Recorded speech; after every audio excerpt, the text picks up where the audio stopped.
سلام علیکم. نننې معلومات زموږ طارق اروپي چاحت په باره کې دی چې یو څو ورځې مخکې ګورپاڼ خواجه سارا په ډزو کې لګېدلی و. ګورپاڼ خواجه سارا کتر مړه شوله او چاحت زخمي په اسپتال کې داخل کړلو. تاسو غواړئ چې پوه شئ چې هغه نن سبا په څه حالات کې دی. زموږ د ویډیو څخه تر اخره پورې وګورئ او د دې هر څه نه مخکې زه تاسو ته دا یادګي نه وکړم. تاسو که چېرې زموږ په دې چینل کې نوي وئ حتما دلته زموږ هم دا چینل ته سبسکرایب کړئ. پاکې او ساده ډالۍ نشان ووایه چې ښایي یوه نوې معلوماتي ویډیو تاسو ته په اسانۍ باندې در ورسي. عزتمنو، یو څو ورځې مخکې چاحت خبرې کړې وې چې ګورپاڼ سارا یعنې زه په ډزو باندې ولګېدلم، خو بیا ما سره د خپل ځان فکر نه و. ما سره د ګورپاڼ فکر و. په ګورپاڼ د مرګ نه چې خبر شوم نو بیا زه یعنې بېهوشه شوم او په ځان باندې پوه نه شوم. او تر چې په هوش کې راغلی نو اوس بیا په ګورپاڼ نه خبر شولو چې هغه خو یې دفن کړله، جنازه ښایي یو شی یې وشو.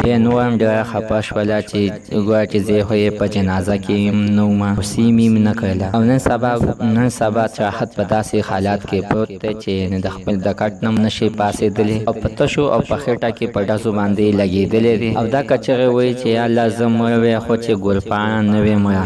په دې حالات کې هغه سره د خپل ملګري غټ غم دی. ګورپاڼ خواجه سارا طارق اروپي چاحت ویلي دي په ځان مې څه کار نشته دی، خو اوس پسې د خپل ځان د خپل ځان دردونو منل ډېر سخت زور وردي او د ګورپاڼ خواجه سارا دردونه یې نه هېر کړي دي. ډاکټر راته ویلي دي چې ته به 6 میاشتې په کټ کې تېروې. زموږ نننۍ معلومات د دې پورې د نوي معلومات دپاره زموږ هم دا چینل ته سبسکرایب کړئ. خوا کې اوسه د ډالۍ نشان چې ښایي یوه نوې معلوماتي ویډیو تاسو ته په اسانۍ باندې در ورسېږي.